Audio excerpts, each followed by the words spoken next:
Alors bonjour, je m'appelle Alice, je travaillais pour une société qui s'appelait Umbrella Corporation.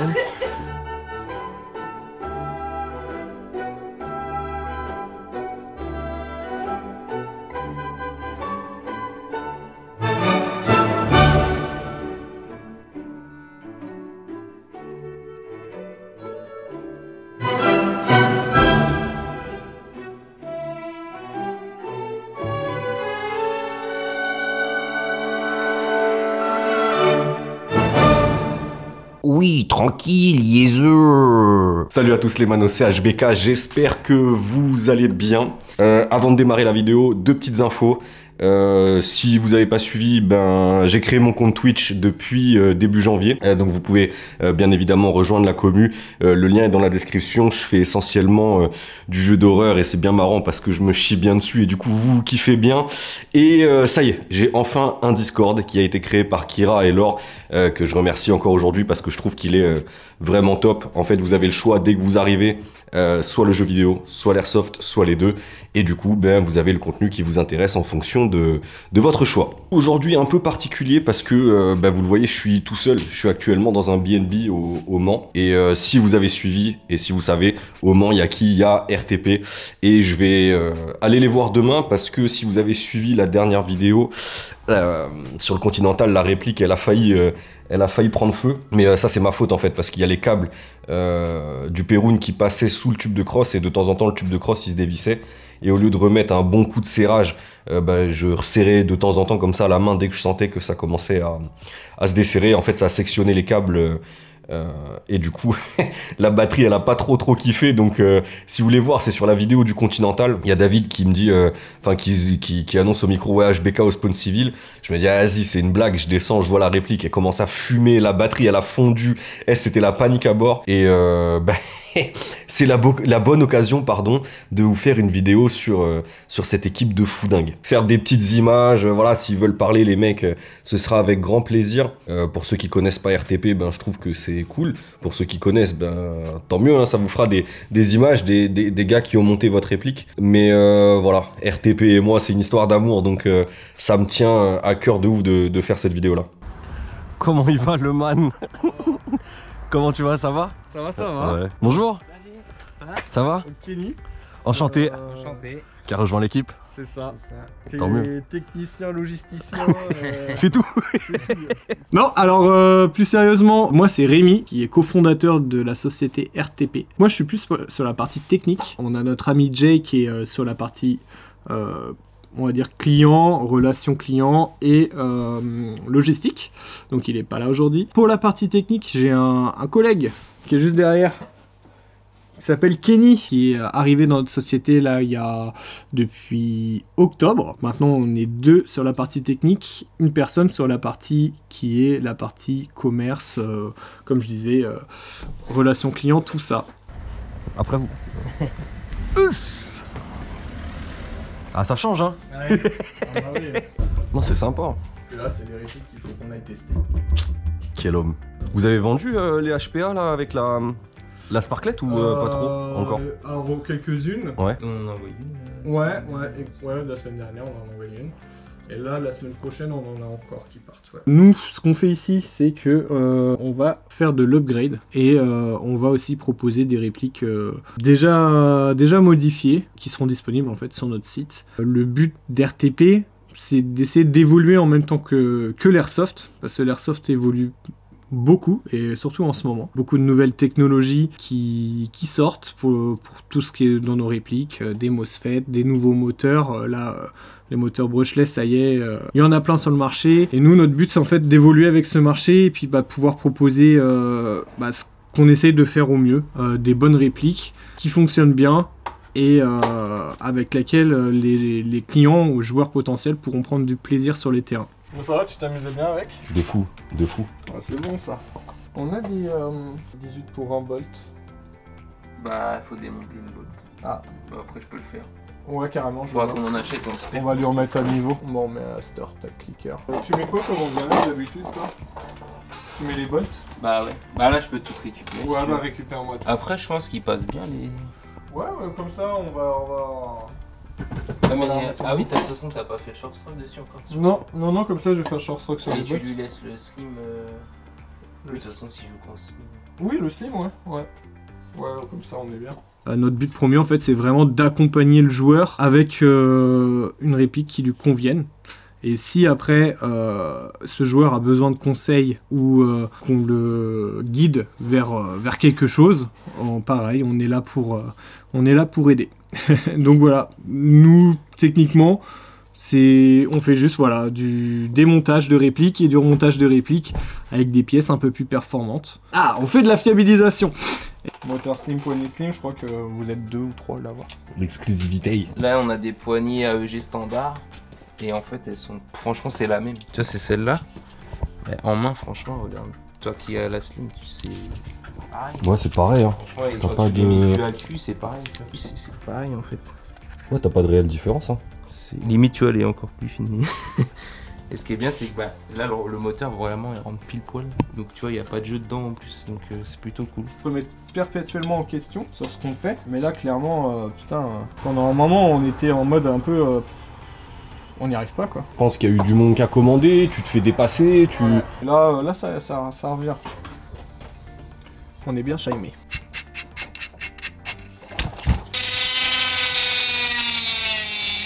C'est ton étiquette où il y a ton pin pour ton Bluetooth. Donc tu auras cette détente. Ok. Il y a de la couleur, si tu veux. Du rouge, du doré. Non, moi je suis un mec du classique. Non, noir, quand t'as la courbée avec les petites dents derrière. Bah merde. Ah si, il y a celle-là. Et là, on va te le régler, mais Ok. en gros, un peu plus punchy.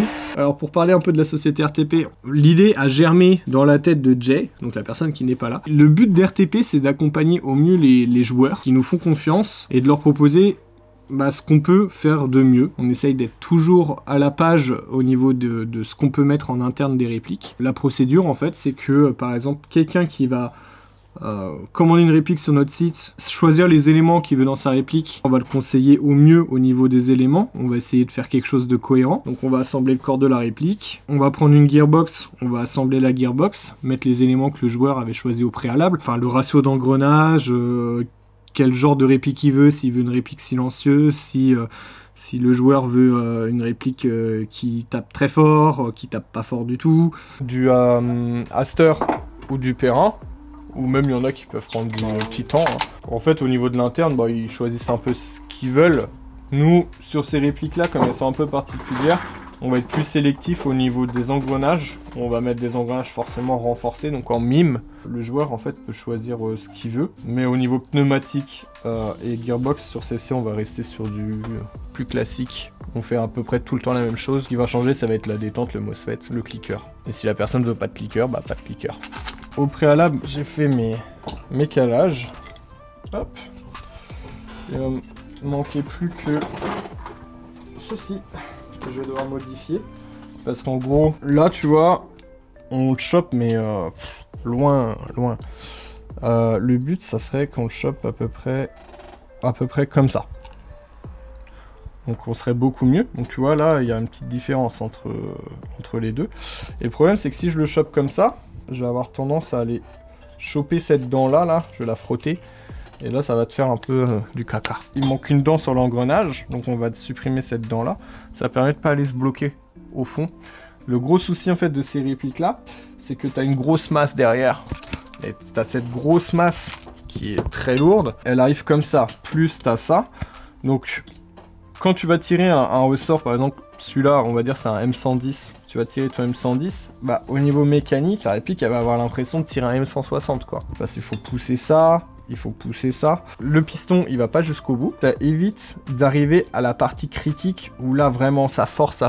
Si tu as un blocage à ce niveau-là, ta réplique ne démarre pas avec un moteur brushless. Il y a plein de critères à prendre en compte. Suite à ça, en fait, on va monter la réplique. Des premiers tests chroniques seront effectués en atelier. Une fois que ces tests chroniques sont effectués, que les tests sont cohérents, qu'il n'y a pas de misfeed, que ça a l'air d'aller bien, on va aller se déplacer sur un pas de tir qui appartient à une association qui s'appelle la 72e TAC, qui nous prête gracieusement en fait leur pas de tir pour voir si nos répliques tirent bien avec le bon grammage, qu'on ait de la portée, qu'on ait quand même un bon groupement, de la précision. Une fois que tout ça est validé, après la réplique peut repartir chez le joueur, que ce soit une réplique achetée ici ou une réplique d'atelier. Le joueur nous contacte avec une réplique qu'il a chez lui déjà, il nous l'envoie, il nous demande un upgrade. On peut voir avec ce joueur si l'upgrade lui convient, ce qu'il veut, etc. On modifie la réplique déjà existante qui appartenait déjà au joueur. On a étudié le truc un peu. À la base, toi, t'avais vraiment le prototype, ce qui est assez fou parce que le prototype, il a quand même bien duré dans le temps. Alors qu'on pensait qu'elle allait revenir beaucoup. Ben ouais, mais là, il n'y aurait pas eu le souci des câbles. On aurait pu continuer à jouer avec. Hein, pas... Après, au niveau de l'interne, tu vois, des engrenages, il n'y a rien, ils sont pas abîmés. Le piston, enfin, tout allait bien, quoi. Donc, tu vois, là, on vient choper un peu plus loin, donc c'est mieux. Limite, je pourrais encore, tu vois... Je vais gratter encore un peu.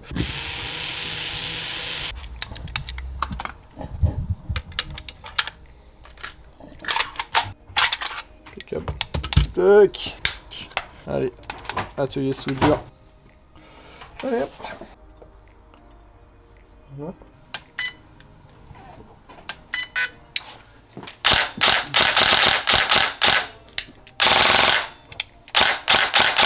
Donc là c'est ta réplique Bolt. Donc ce qui a été fait dedans, c'est qu'on a remplacé les engrenages par des engrenages MIM renforcés. Donc là pour le coup c'est des marques S-Long, on met des bolts aussi. C'est des engrenages qui vont être assez résistants, parce qu'il y a quand même une grosse masse à pousser derrière. On a fait un short stroke, donc on a supprimé une dent du piston et des engrenages sur le secteur gear pour éviter qu'en fait le piston tout simplement aille trop en position arrière. Ça rajoute de la contrainte, on peut la supprimer donc autant le faire. Au niveau du piston, donc c'est le piston renforcé Bolt, il est full métal, c'est fait pour en fait toute la tringlerie qu'il y a pour le recoil. On peut pas mettre vraiment autre chose, sinon un piston standard il casserait. Au niveau de la tête de piston, c'est la tête de piston de chez Bolt, pareil pourvu pour cette réplique. On a par contre changé le cylindre, donc un cylindre en inox qui va moins chauffer, un peu plus étanche. La tête de cylindre, pour le coup là c'est la tête de cylindre Bolt aussi, renforcée. Le nozzle Bolt aussi, qui est en double ring. On a remplacé le MOSFET, précédemment tu avais un MOSFET Perrin clicker.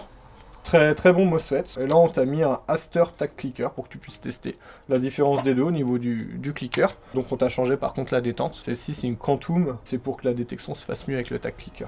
Et au niveau du moteur, t'as un moteur en 44K, brushless, slim. C'est un Dark Matter, donc c'est en gros Specna. Très bon moteur. Après canon, t'as le canon RTP sur mesure. 275 mm avec le joint Hop-Up S-Long et le bloc RTP. Donc qui est un bloc rétro arms. On vient de refaire ta réplique et elle sort 321 fps à la 0.20. Donc parfait pour le CQB. Donc toi, vu ce que tu demandes, c'est du CQB. Et puis voilà, c'est reparti pour un tour. Et cette fois, on a bien fixé la crosse pour plus qu'elle se dévisse. On a mis du frein filet. Et là, si tu arrives à la redévisser, c'est que t'es costaud. Quelle prestation! C'est un politicien. Tu nous montreras ça. Pour moi, ça, mettre du téflon ici, c'est une fausse bonne idée. Le téflon, ça permet l'étanchéité sur les filetages, généralement. Est-ce que ça fait de l'étanchéité sur un bloc hop-up? Je sais pas trop. Il y en a qui le font, hein. Souvent, c'est plus au niveau du joint où ils mettent du téflon. Moi, je pense que le joint en lui-même est étudié en fait pour être étanche. Surtout maintenant, là, tu vois, à première vue, il a mis un Maple Leaf. Le Maple Leaf, il a des rainures pour pouvoir bien épouser en fait la circonférence du bloc hop-up et pour pouvoir faire en sorte que le joint il est bien plaqué et qu'il soit étanche. Alors nos chers canaux RTP, il y a le petit logo là, sympa hein. Je sais pas... oui. Donc à la demande de Raph, on va lui mettre un bloc RTP. Sachant qu'en fait le bloc max c'est un très bon bloc, on aurait pu ne pas le changer, hein. Clairement c'est un super bloc, hein. Bloc max qui est très répandu. Ah mais c'est ça le truc, c'est ce que je te disais tout à l'heure, c'est que tout le monde l'a. Donc là on va te mettre un joint Quantum. Donc le joint Quantum, très bon joint, Friction Pro ils mettent. Pourquoi on met ça? Je leur dis que parce qu'on a plus le joint S-Long. Il y en a un là mec. Ah oui, attends. On l'avait gardé exprès pour lui. On l'avait gardé exprès pour Raph. Allez, on cut, on reprend. Normalement on en a recommandé. c'est pas moi qui dis ça. Donc le fameux joint S-Long qu'on met dans quasiment 90% de nos répliques. Pourquoi on a utilisé ce joint? Parce qu'on aimait bien travailler avec S-Long à l'époque. On avait nos joints, enfin on travaille toujours avec eux. Hein. On a nos joints GBB qu'on trouve assez fantastiques, surtout dans les snipes. On a testé leurs joints AEG, on a eu de très bonnes perfs avec. On les a étudiés avec notre bloc de chez Retro Arms RTP. Pour le coup, ils donnent de très bonnes perfs. Donc comme je disais, il y a des petites collerettes sur le joint. Et ces collerettes, en fait, elles sont là pour que le joint il soit bien étanche dans le bloc, pour pas qu'on mette de téflon, justement. Petite remarque, quand on installe un bloc hop-up, par exemple, on peut voir sur les Tokyo Marui, ils mettent du frein filet à ce niveau-là, pour pas que le canon il puisse avoir ce petit mouvement de hop. Ça se joue, c'est infime, hein, ça se joue à quelques millimètres, mais ce petit mouvement de il peut se rétracter et s'extirper, on va dire, du bloc. Ça permet en fait de qu'il n'y ait pas de jeu. Nous on le fait maintenant, on met une petite goutte de frein filet ici. C'est cassable, donc on peut le casser si on veut changer de canon, changer de joint, mais ça permet juste, on va dire, de solidifier le truc, être sûr quoi. Donc là je vérifie bien si la bille elle glisse bien, pour pas que les lèvres du joint en fait viennent choper la bille avant qu'elle aille dans sa position pour aller être percutée par le nozzle et poussée par le nozzle. Donc là, moi, elle glisse bien, donc c'est pas mal.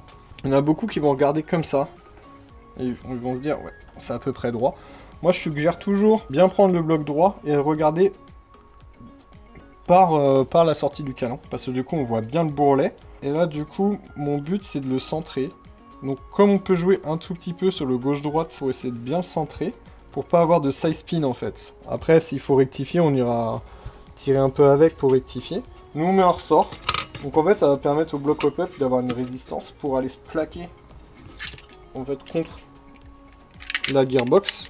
Et pour que le nozzle il puisse faire bien son travail. Et comme ça, on a une bonne régularité. Parce que si à chaque fois qu'on tire, le bloc il part en avant, il revient, etc. On va pas avoir une bonne régularité, on va pas avoir des FPS stables. Là, nous, notre ressort, à mon avis, il va être un chouille long, même pas. Voilà, donc là, on est monté. On voit bien le bloc, il est bien en contact. Il y a un petit effet de ressort, donc je peux le bouger quand même, un petit peu. Ce que j'aime bien faire aussi, c'est pour bien regarder en fait si mon nozzle, il épouse bien en fait le joint. Je mets une lampe au niveau du canon, une lampe assez puissante. Et normalement, en fait, si mon nozzle, il épouse pas bien, je vois un petit jour. C'est-à-dire que mon nozzle est trop court. Tu peux retester avec tes chargeurs en augmentant ton DN. Donc le DN en fait c'est le délai où ton nozzle il va rester en arrière. Donc ça va lui laisser un peu plus d'ouverture pour laisser passer ta bille. Et à partir de ce moment là, normalement ça devrait plus misfill. T'es au taf là, petit PD? Oui. Moi je préfère le pulsardien. Ouais, c'est le bleu, hein, c'est ça? Ouais, donc toi c'est le violet. Oui. Et en fait, le Pulsardi, le bleu qui est en simple électrovan, il va... Ouais, c'est le S, excuse-moi. Je l'ai aussi, celui-là. Ouais. Je les ai tous. Bah lui, il va moins consommer. Bah tu joues à Pokémon, toi. C'est un suce boule de gueule. Ça marche, merci beaucoup. Allez. Allez, de toute façon, on se capte demain, chacal. C'est ça. Yes, allez, à plus. Et je dirais même airsoftment vôtre, avec un lapsus, en référence à notre cher Ding. Voilà, les bisous.